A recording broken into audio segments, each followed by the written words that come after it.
Hey, what's up? It's a beautiful day out here. I'm chilling with Matt Romot. Hello. Just looking at this nice view in the park.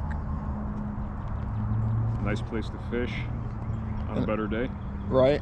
Yeah. And we're just gonna do some interview questions. We're both comedians, so let's get right into it.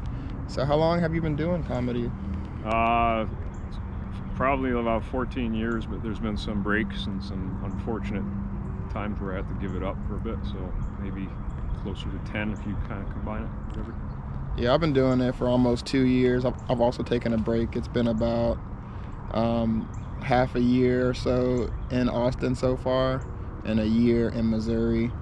And we're just gonna talk about some just interesting things like, what are your biggest comedic influences?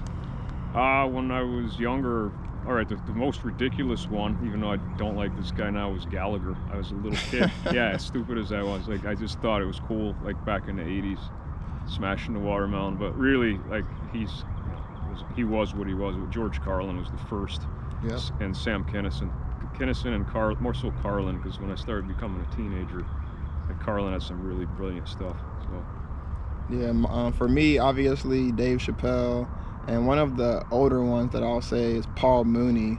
Just I don't want to say I love racism, but I love his take on the black community in America, which is pretty cool. I gotta add Chappelle too, but the thing was, because you're younger than me, Chappelle was just starting. Like Carlin was just established. I started seeing Chappelle when he was like a young kid as guest spots on Conan O'Brien. Like that's Yeah. how early I started liking Chappelle. And Conan O'Brien, that's crazy. Yeah, that old TV talk show. Yep. So we're in San Marcos right now for a mic called Wake the Dead, but we both live in Austin. Are you excited about Kill Tony at all? Yeah, I mean, it's just I'm more excited about the opportunity it presents, because like so much of comedy is just, it can feel like it's never a waste of time, because you can always improve and you never know like what gig can lead to another. But just the fact that's here, and it's like literally a comedy lottery ticket, that if you're prepared and you have a good set, that show has the power to change your life in a good way. So that makes it exciting. Yeah, it really does. Like, I've been a Kill Tony fan for a while. I started watching the episodes from 1 until currently, which is probably like over 400 or 500 episodes. I'm not sure the number, but there's been a lot of good picks out of the bucket, and I even had a friend get picked out last night, which is pretty cool. So it's definitely one of those things that can make and break your career, as far as you doing a good set and then having a great interview afterward as well. Are you familiar with the Creek and the Cave, right? Yeah, of course. So how do you feel about these different clubs, like the Mothership and the Creek, and have they met your expectations at all? Yeah. Well, I mean, I haven't even done the Mothership, because it's obviously it's the best in the world, and if you come here to get on it, it's just there's so many people competing. Just the opportunities that are here. Multiple clubs with good acts, and some of them they all offer some sort of opportunity to get a spot eventually. It might not be easy, but it's here, and if you keep trying, you're going to get a spot on all of them, as long as you just keep putting the work in. Exactly. Yeah. I was lucky enough to see Tom Green, actually, and I saw Brian Holtzman at the Mothership. Those were some of the best shows that I've seen. I paid, it's like $40 per ticket, and then the cheapest drink there is water. It's like $8. Yeah. It's pretty pricey, but it is worth it to watch them on that stage. Well, you're not going to see, I've never seen any other club. I mean, they got, say, the Comedy Cellar in New York City, but it's like the Mothership has stars like Ron White, and like occasionally even Chappelle pops in. Like you're not going to see that many comics for that price. Right. So. Yeah, I've yet to see Chappelle. I think whenever I do, I might pass out or something, just from the awe of seeing him like in front of me on a stage. How are the women in Austin? Like, I went on 2 dates last week myself, and it was pretty interesting. Like, both of them were black chicks. One was pretty young, one was like around my age. But the white chicks here, they just have such high standards. How do you feel about it? I wouldn't know. You've had more luck than me. I'm seeing, like, the most beautiful ones I've seen was when Tony Hinchcliffe was having a show at Sunset, and they were just, I've never seen a comic have so many women in the green room. They were just coming out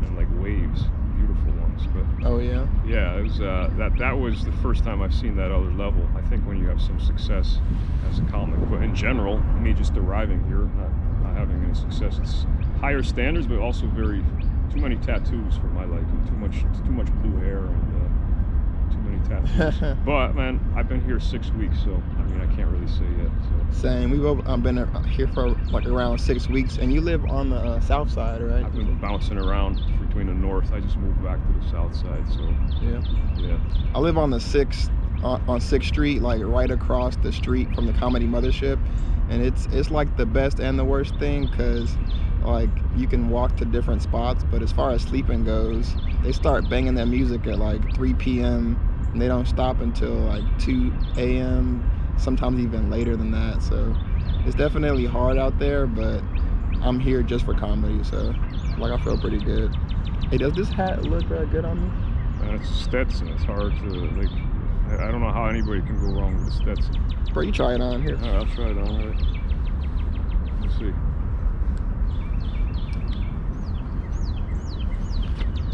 I don't know. I think I can't see what it looks like on the camera, so. Look like a Lone Star cowboy. I mean, I admire the Stetson hat, so if I ever am successful, I would like to get one of these. Look like you're about to go to the ranch and go grab some cattle. Yeah, it'd be good, man. The sun here is very intense. So the only thing, though, like black is a nice, slick-looking color, but like if the sun was out, I sweat profusely, so I'd probably be.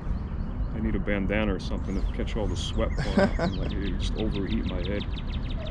So yeah, man, I'm not a cowboy, but yet something about Texas makes you want to cowboy it up a little bit. So. Have you ever been robbed before? Yeah, attempted robbery.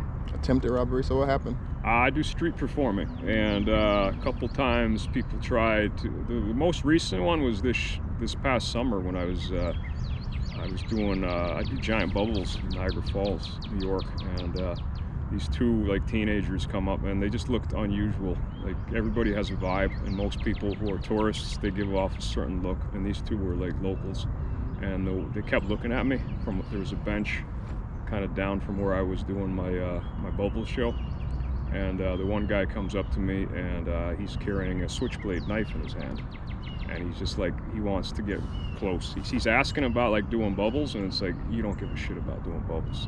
And also it's like, it's generally a good idea, you don't approach somebody with a knife. The blade wasn't out, but it's like, it was making me pretty nervous, and I forget how I got. Eventually, by a miracle, like they walked away, and then the second there was distance between me and them, I just picked up my gear, and I bolted. And like I don't generally, I try and leave like there's park rangers and stuff, and like I went over and told them, and they're like, yeah, they're good, man. They had my back after that. They every day from that point on, they're like, you're doing good today. So. That's crazy. Yeah. I actually have a similar knife story. Like I've been robbed by a guy with a Bowie knife. Like I was just with my friends in the car looking to like buy marijuana, which is obviously a bad sign, like right there. And we like pulled up to this like apartment complex, and there was two guys, but we just saw one of them at first, and the other one just came out randomly. He had a Bowie knife, and he was wearing overalls, and he just asked for all of our stuff. I was actually pretty calm, and I like hid my phone underneath my lap.